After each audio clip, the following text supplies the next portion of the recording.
কোরআনে আছে নবীজির সামনে প্রত্যেকের আমলনামা খোলা হবে। ওয়াজিনা বিকা আলা হাউলা'i শাহীদা, নবীজিকে আল্লাহ বলছে আপনার সামনে উপস্থিত রাইখা আমি দেখাবো। নবীজি আমলনামা দেখে আল্লাহর নবী জিজ্ঞেস করবে উম্মত এটা কি? উম্মত দিনের পর দিন ফজরের নামাজ কোথায়, জোহরের নামাজ কোথায়? উম্মত 30 বছরের ব্যবসার মধ্যে একটা হালাল নাই। সুদের এত টাকা দরকার, ঘুষের এত টাকা দরকার। উম্মত যৌবনের পুরাটা সময় মোবাইল দেখে, ছবি দেখে, নাচ গান দেখে, উলঙ্গ দৃশ্য দেখে নষ্ট করে ফেলেছ। আজ আমি কিসের সুপারিশ করব উম্মত? আমি এটা নিয়ে আমার আল্লাহর সামনে কেমনে দেখাবো? আমি কিভাবে বলবো?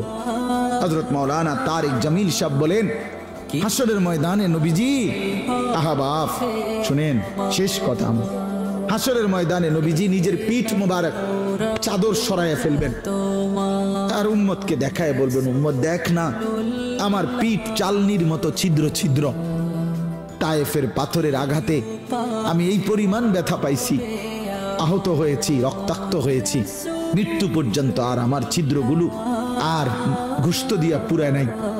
আমি এই ছিদ্র নিয়েই কবরে আসছি। আমার 23 বছরের এই কষ্ট, এই আমানত, আমার উহুদের দান শহীদ, আমার পেটে পাথর বাঁধা, আমার সাহাবীদের এই শাহাদাত, আমার বেলালের এত কষ্ট, খাব্বাবের এত জুলুম নির্যাতন সহ্য করা, বিনিময় উম্মত কি নিয়ে আসছে? কি নিয়ে আসছে? জিন্দেগি কোনো কদর করলেন না। আবার বলছি ইন্নী লাকুম মিনহু নাযীরুম মুবিন। আল্লাহ বলছে নবী শুনাইছে 2 বার, পর পর 2 বার বলছে উম্মত আমি কিন্তু ভয় প্রদর্শন করব।